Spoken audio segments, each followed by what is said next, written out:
आपका स्वागत है। आगे बढ़ेंगे एक और बड़ी खबर की ओर, जहां राष्ट्रपति चुनाव को लेकर आपको बताएं कि बड़ी खबर सामने आ रही। विपक्ष ने राष्ट्रपति उम्मीदवार घोषित किया है, जिसमें यशवंत सिन्हा होंगे विपक्ष के राष्ट्रपति उम्मीदवार। देखिए, इस तरीके से लगातार विपक्ष की तमाम बैठकें चल रही थी और उसके बाद अब राष्ट्रपति के उम्मीदवार को लेकर, राष्ट्रपति के चेहरे को लेकर विपक्ष ने इस पर मुहर लगा दी है। अब विपक्ष ने राष्ट्रपति उम्मीदवार का जो नाम है वो घोषित कर दिया, यानी कि अब जो विपक्ष की ओर से जो राष्ट्रपति का चेहरा होंगे वो यशवंत सिन्हा होंगे, यानी कि यशवंत सिन्हा को राष्ट्रपति के तौर पर विपक्ष ने आगे कर दिया है। वाजपेयी सरकार में आपको बताएं कि यशवंत सिन्हा वित्त मंत्री रह चुके हैं।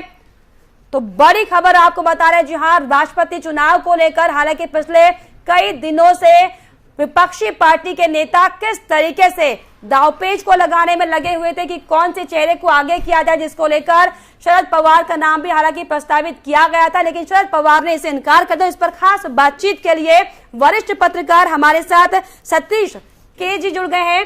केसी जी, सतीश जी से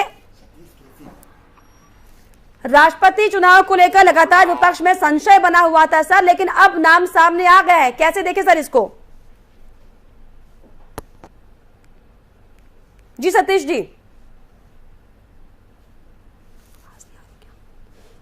सर सुन पा रहे हैं आप मुझे? चलिए दोबारा हम संपर्क साधने की कोशिश करेंगे। जिस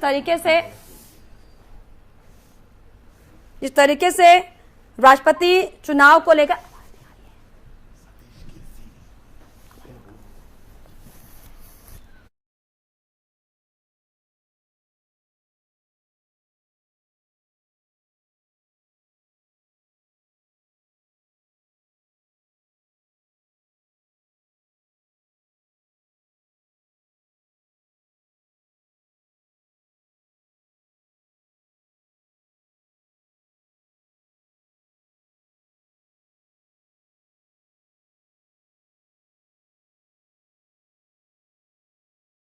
खास बातचीत के लिए, खास जानकारी के लिए हमारे साथ वरिष्ठ पत्रकार सतीश के जी जुड़ गए हैं। सतीश के सिंह जी, आपका स्वागत है।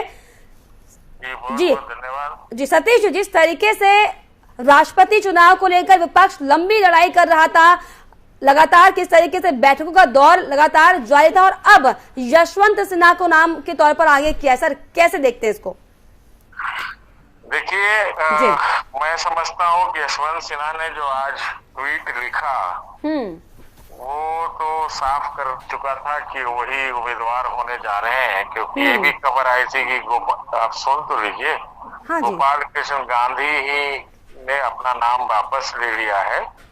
और चर्चा पहले से भी थी यशवंत सिन्हा के, आजकल टीएमसी के तरफ से लोकसभा राज्यसभा में एमपी हैं, तो उन्होंने लिखा था कि वो विपक्षी एकता के लिए काम कर रहे हैं। तो उनकी जो उम्मीदवारी है वो एक विपक्ष की एकता की कोशिश के रूप में देखी जाएगी।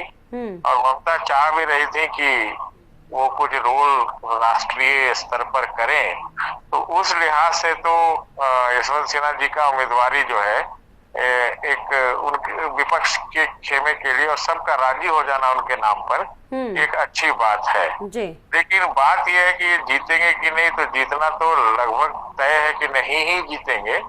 देखने लायक बात होगी कि एनडीए का कौन उम्मीदवार आता है, बीजेपी का कौन उम्मीदवार आता है। वाकई ऐसे नहीं है, देखने वाली बात होगी कि एनडीए की तरफ से कौन उम्मीदवार के नाम तौर पर सामने आता है। जिस तरीके से सतीश जी आपने एक लंबा अनुभव अपनी पत्रकारिता को दिया है सर, तमाम जो राजनीतिक दांवपेच है वो आपने समझे, तो ऐसे में आप इसको कैसे देख रहे हैं? हालांकि इसके पहले ममता बनर्जी शरद पवार का नाम आगे कर चुकी हैं प्रस्तावित के तौर पर कि आप राष्ट्रपति बने, लेकिन उन्होंने इनकार कर दिया। देखिए, शरद पवार को चूंकि सीनियर थे इसलिए उनको कहा गया।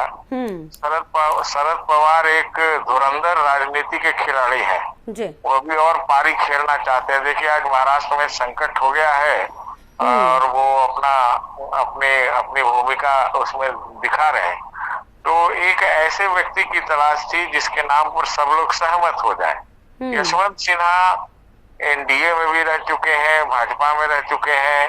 यशवंत सिन्हा कर्पूरी ठाकुर के साथ थे।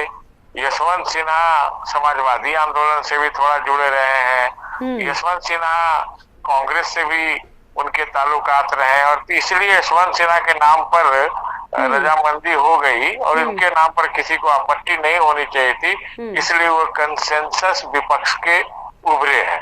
चलिए, मतलब कुल मिलाकर ये कहा जाए कि विपक्ष ने सोच समझकर अपना दाव खेला है। हालांकि देखने वाली बात होगी कि बीजेपी की तरफ से क्या दाव अब यशवंत सिन्हा के सामने खेला जाता है। बहुत शुक्रिया सतीश जी हमसे जुड़ने के लिए, तमाम जानकारियों के लिए।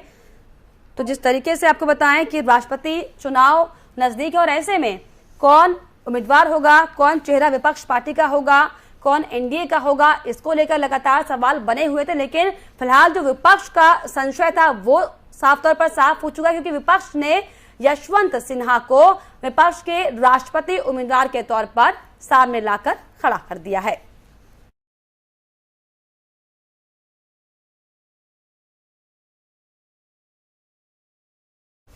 और इसी के साथ इस बुलेटिन में फिलहाल इतना ही। देश और दुनिया की तमाम खबरों के लिए आप देखते रहिए एफएम न्यूज। नमस्कार।